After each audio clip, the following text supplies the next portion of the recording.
collaboration code followed by the pound key.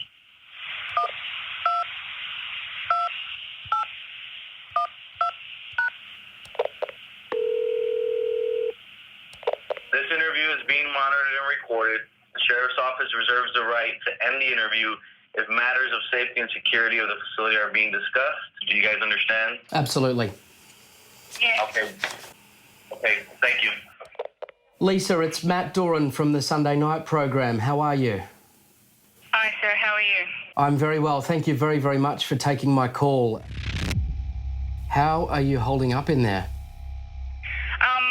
It's not been a good experience. It's not a nice place to be.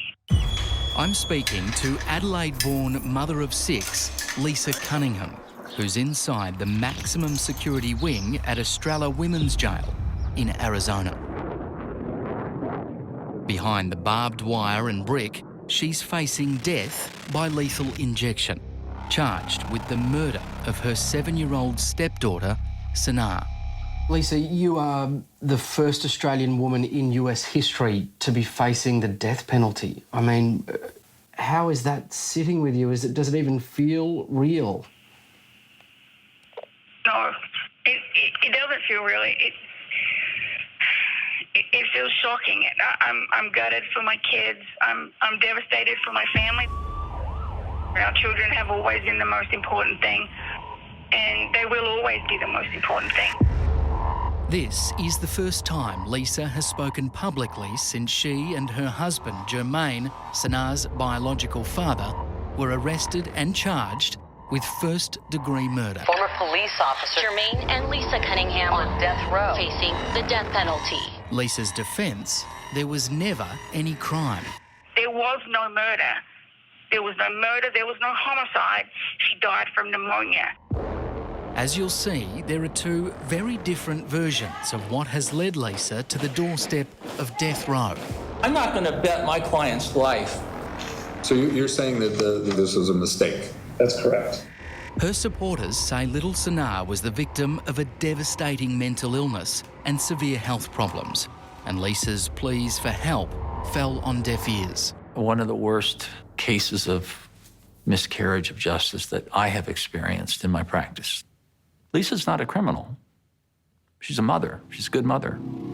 But others will argue in court this Aussie mum is guilty of the cruel neglect and callous murder of her sick child. That child should not be dead. Something in the room stinks. And the fingers are all pointing in a particular direction. There is something else you could have done to save this child's life. Did you do anything wrong? Absolutely not. How on earth did a mum from Adelaide end up here, inside the toughest women's jail in Arizona?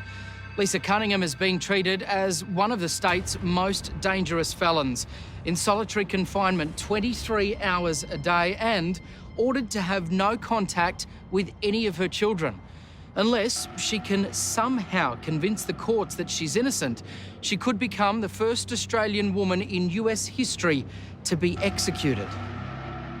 Of all the people on this planet, to be accused of such a horrendous crime against someone she loved dearly, it boggles my mind. It really does. Lisa's oldest daughter, Sierra, is 21 and has put her life on hold to campaign for her mother's release. Because Sierra is a key witness, she's banned from visiting Lisa in prison. She's also grieving the loss of her little sister, Sanaa. I miss her every single second of every day. And I would do anything to have her back. And so would my parents. And I know my brothers and sisters would. She wasn't killed. She was loved just like they were. And they just want her back too. I just want to be a family.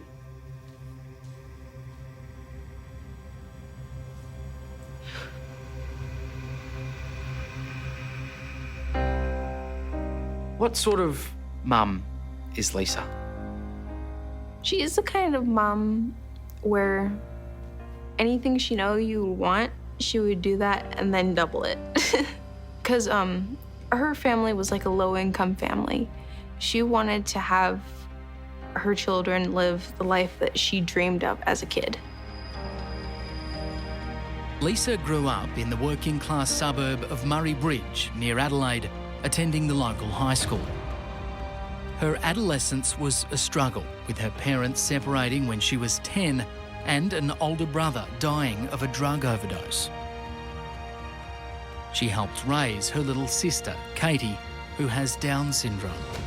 Lisa grew up having difficulties, knowing what that's about with a sister that had fairly marked disabilities. She copes. That's what Lisa does. She gets around it, she finds a solution and works around it.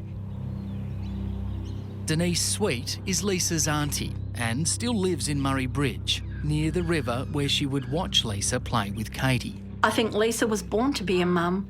She, right from a little girl, yeah. And plus with Katie and that, she was the mother role growing up, most definitely, yeah. When Lisa was 24, she met a visiting American airman, Russell Anderson. They were married and soon after welcomed their first baby, Sierra. They moved to Arizona, where their son, Javian, was born. But Lisa discovered Russell was being unfaithful. She found out that he had a little bit of a wandering eye, and she tried so hard to keep things going for the sake of the children. But when the marriage broke up, to make ends meet, Lisa went to work in a prison as a guard and a chaplain. It's where she met police detective Jermaine Cunningham and fell in love. He had 2 children, Nerea and her younger sister, Sanaa. They really just seemed like 2 halves of the same soul to me. What my mom and Jermaine really had done was they just took 2 halves of broken families and made a completely new, better one. And the love that we all shared for each other, like we genuinely enjoyed just being with each other. Happy birthday to you. Hip hip. Was what real happiness was to all of us, just being together and being a family. Lisa and Jermaine went on to have 2 children together. Now there were 6 kids to look after. Lisa left her job at the prison to become a stay-at-home mum in this house in a middle-class suburb of Phoenix. She always wanted a big family, so she just kind of took it in her stride like everything else. And she's like, I just have a lot of baby chickens now, so. Baby chickens. That's what she called us, because we'd all follow her in a line. She'd call us chickens. Yeah, she was Mama Hen, and we were her chickens. Are you a good mum, Lisa? I think I am. I think I'm a good mum. I think my kids are awesome. And I think that my kids are a reflection of the kind of parents that we were. And Lisa made sure to capture her big family, taking hundreds of photos. This is Mum with little Sanaa here in the very stylish pink glasses. Yeah, that's their wedding. This is Sanaa's first day of kindergarten, and she fell in love with school immediately. Really? She really, really loved it, and Mom slaved over doing their hair. But everything wasn't okay with Sanaa. Around the time of her 6th birthday, the family became alarmed about sudden changes in her behaviour. We watched her change from a perfectly normal, vibrant 6-year-old. Shortly after she turned 6, we started to notice things changing. She'd forget how to do basic tasks like turn a doorknob or open a water bottle. And we couldn't understand what was happening with the cognition. And then it was strange things with food. The happy, bouncy little girl who would always laugh and dance and sing, she just would slowly silence. And it got to the point where she wouldn't smile or speak. So is it fair to say she went from a happy, healthy, normal little girl and then just changed. And it was probably the most painful thing I had ever witnessed. Just watching her disappear.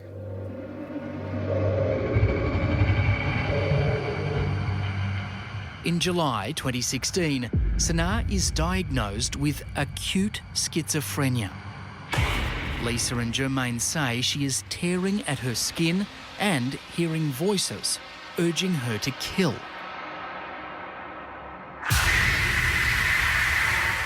The couple insist they are doing all they can under the watchful eye of child safety authorities.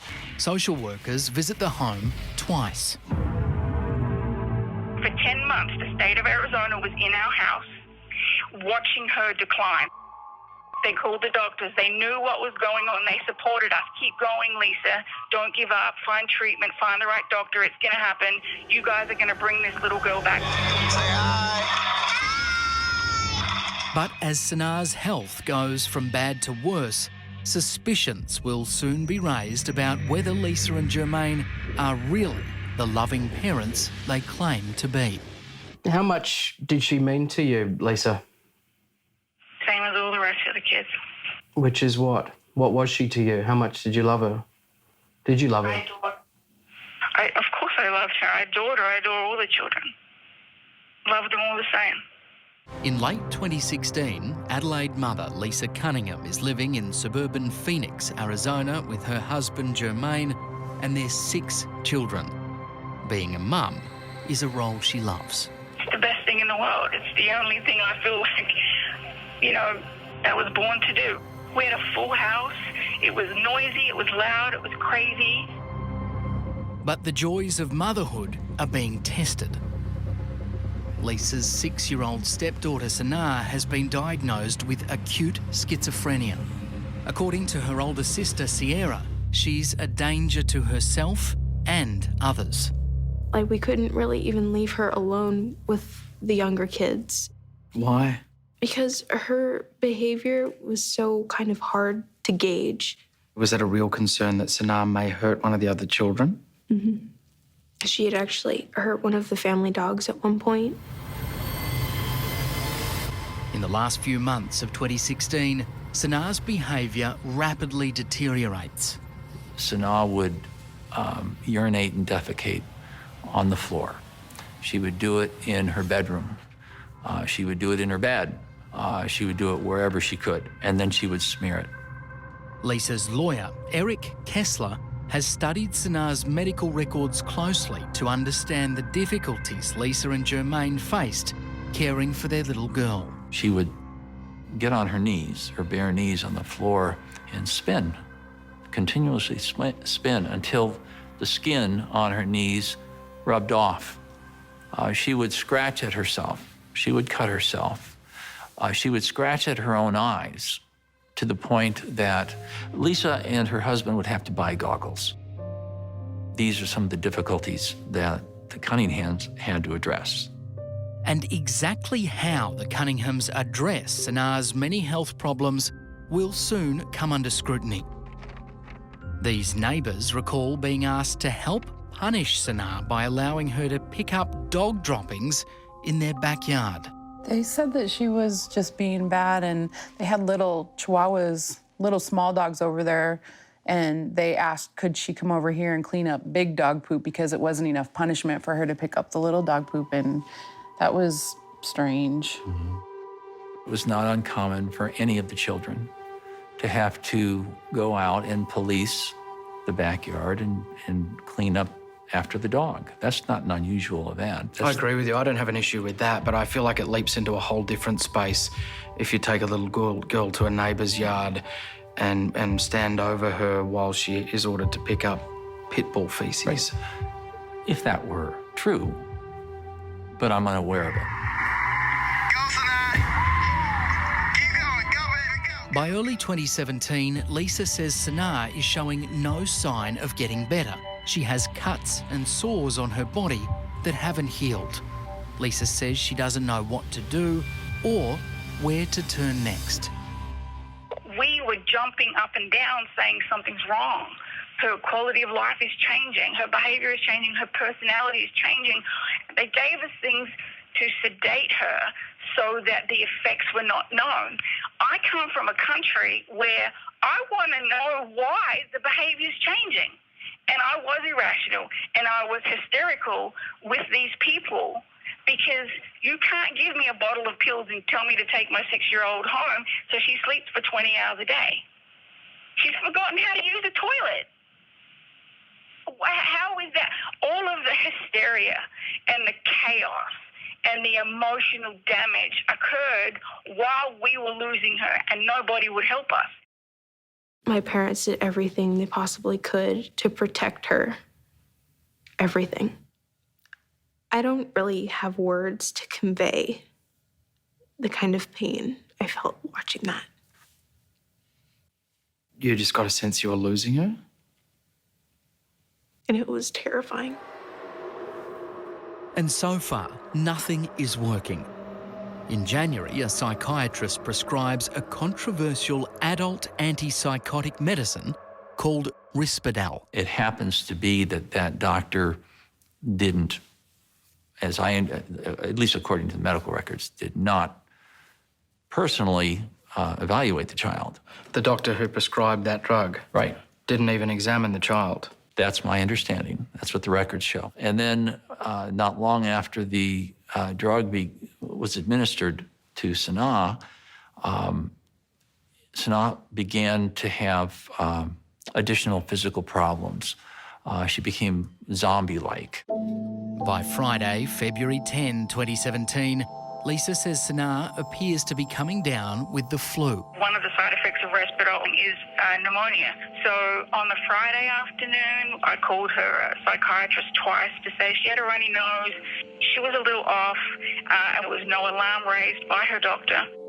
The flu-like symptoms continue all Saturday and into the evening. I put the kids to bed around 9 or 10. When I put everybody to bed, Sanaa showed no symptoms of being in a crisis. But hours later, at around 1 a.m. on the Sunday morning, Lisa discovers Sanaa unconscious in her bed. She's rushed to hospital. 5 hours later, Sanaa dies. The cause of death, sepsis, an infection in her bloodstream, possibly the result of her wounds or acute bronchitis. I had to bury a child. We had to bury her because nobody took it seriously. Nobody took it seriously when she began to be schizophrenic. Nobody took it seriously because everybody said it was unusual, it was rare. They still diagnosed her with it. They still gave us Risperdal, one of the most dangerous antipsychotic drugs you can buy. They still gave it to us for a 6-year-old. And then when she died from symptoms of Risperdal, we killed her. It makes no sense. Nobody was murdered here. Nobody was killed and nobody was abused. And at first, that's how authorities view Sanaa's death. Nothing suspicious. But several months later, police decide to take a closer look. What they find ends with Lisa and Jermaine facing the death penalty. Their other children removed from the home and placed in care. What's been the impact on your family? Our family's been destroyed. I can't see any of them. Sorry. You're right, take a minute. I'm sorry, give me 1 second. At first, there is nothing suspicious about the death of Sanaa Cunningham. A blood infection and pneumonia the likely cause. But questions are being raised about whether her stepmother, Lisa, and her father, Jermaine, have done enough for Sanaa. Don't tell me that you did all you can do. Something in the room stinks. And the fingers are all pointing in a particular direction. And the Bible says, make a joyful noise unto the Lord. Bishop Kwesi Smith led the funeral service for Sanaa. He's also the lawyer for her biological mother, Sylvia Norwood. You could have had this child institutionalized, put in medical facility where she examined all day, but instead, she was left to defecate on herself, eat dog hair, eat food. Sorry, it's even as a lawyer, it's touchy. It's touchy. Eat food with maggots on it out of a trash can, straight jacketed virtually and tied to a water container in a laundry room. And you tell me you did all you could do. I don't buy it. As a former police officer, I don't buy it. As a veteran of the United States Marine Corps, I don't buy it. As a former federal investigator, I don't buy it. As a lawyer sworn to practice in the courts of this country, I don't buy it. There is something else you could have done to save this child's life. Lisa and Jermaine's treatment of Sanaa comes under intense scrutiny as police investigate what life is really like in the family home. This is the first time television cameras have been inside this home. What the prosecution alleges in these facts, tendered in court, is that this was effectively a house of horrors for little Sanaa for 2 years leading up to her death. Today, another family lives in the modest home. 4 bedrooms, 2 stories, and a gravel backyard. Police say it was June or July 2016 when neighbours noticed Sanaa out here in this backyard for hours, raking rocks and picking up dog faeces with her bare hands, wearing only a diaper. The kids did help clean up after the pets. The kids did help pull weeds. The kids did help with dishes. They helped. They weren't tasked with things. They helped. During the same time frame, police allege Jermaine and Lisa were forcibly restraining Sanaa using zip ties and handcuffs. She was never in restraints. Never. The prosecution have made that up. They found zip ties in our trash. They built a theory because that's what they do. The prosecution facts allege that when Sanaa was not bound in the garage, she was confined here, the laundry room, which police say had been retrofitted to house her. It's claimed that Lisa and Jermaine would bind Sanaa's arms by putting a men's long-sleeve shirt on her and tying the arms behind her back. Oh, and we've never had a straitjacket. I don't really know. Sanaa wore an oversized sweater to bed, so she didn't scratch. One of the symptoms of schizophrenia is called pruritus, and it's the feeling of scratching or things crawling on you. So she wore an oversized sweater to bed, so even if she tried to scratch, she would scratch, fabric to fabric. We never had a straitjacket. Don't know where you would get a straitjacket. Don't know how you would make a straitjacket. It was on the morning of February 11, 2017, when Lisa noticed 7-year-old Sanaa was cold to the touch. She put her in a pack and play, similar to this one, and surrounded her with warm bottles of water to heat her up. Lisa told police that when she took Sanaa's temperature, it was so low, it didn't register on the thermometer. Sanaa was rushed to hospital where she died later that day. It took another 10 months before investigators believed they had evidence Sanaa had been so neglected and abused, Lisa and Jermaine were guilty of murder. Mom sat me down and she said, "They've charged us with Sanaa's murder." 2 parents completely being neglectful of Sanaa Cunningham.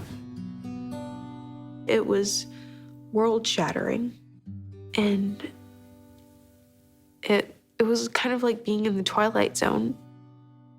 Do you believe there's a strong case? Absolutely. I'd bet my right arm there's enough to convict them of something. Nobody was murdered here. Nobody was killed and nobody was abused. We didn't get any help. Sanaa never got any treatment. They gave her pills. Police say, though, Lisa, that, it was the case that this little girl was becoming an enormous emotional burden and a financial one too. You know, it may just have become easier for yourself and Jermaine to let her go. I think that's a horrific thing to say to parents. I think that that's unfair. I think it's cruel. And I think that it's a disgrace to her memory for her to be remembered as a victim and not somebody who was mentally ill. She was not a burden to our family. And that is not a fair thing to say to us, and it's not a fair thing to say about her siblings, and it's not fair to her memory. But prosecutors argue the fairest thing to Sanaa, the ultimate act of love, would have been to put her in the care of people properly trained to look after her.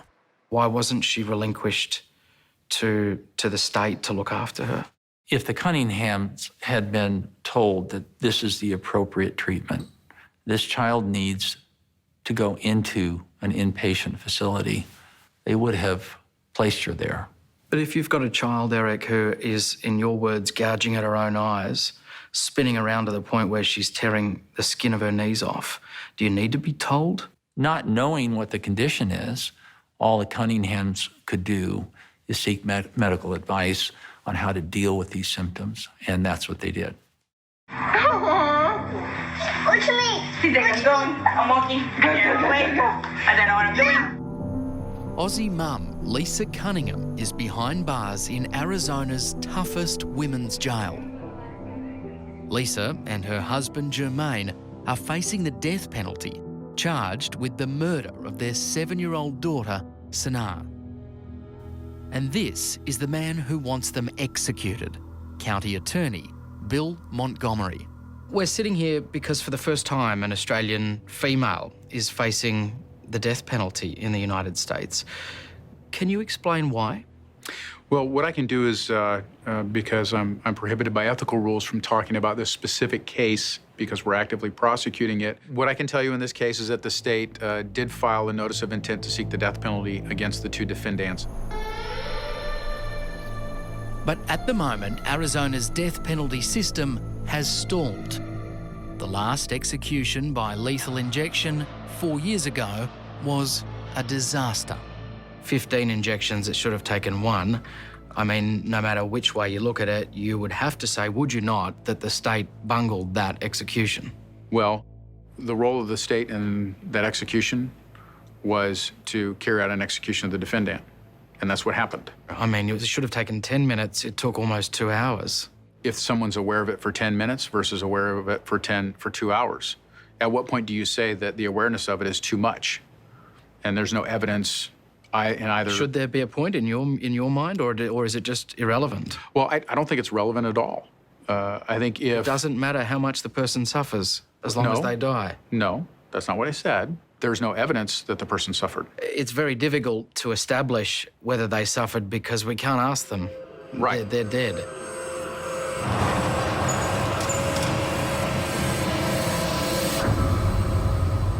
Behind this wall is Arizona's death row compound. Inside is a collection of some of the worst humans this state has produced. Murderers, rapists, pedophiles, and serial killers. Now, if prosecutors get their way, Adelaide mum, Lisa Cunningham, could end up here too. She would be marched through this iron gate, through to the holding cells, to what they call Housing Unit 9, or in other words, the death chamber. This is the room where Lisa Cunningham would die. The prisoner is laid out on a bed with mechanical arms supporting her or him. They're strapped down, and then the drugs are administered. Usually the first drug administered, at least historically, has been done so for the purpose of putting the inmate to sleep, just in a deep sleep. And then subsequent drugs are administered to actually stop the inmate from breathing, and the inmate essentially suffocates.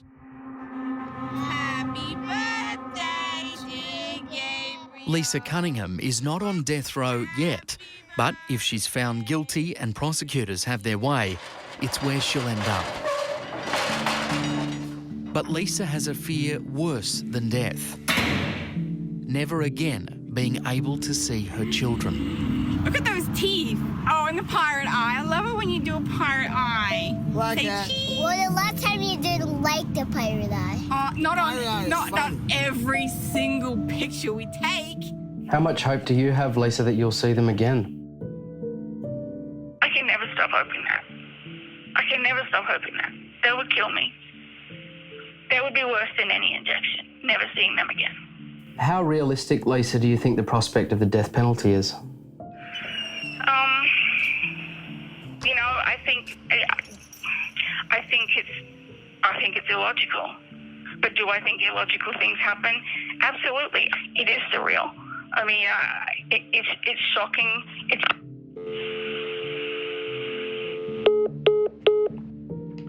Looks like we've just been cut off there by the prison system and the authorities.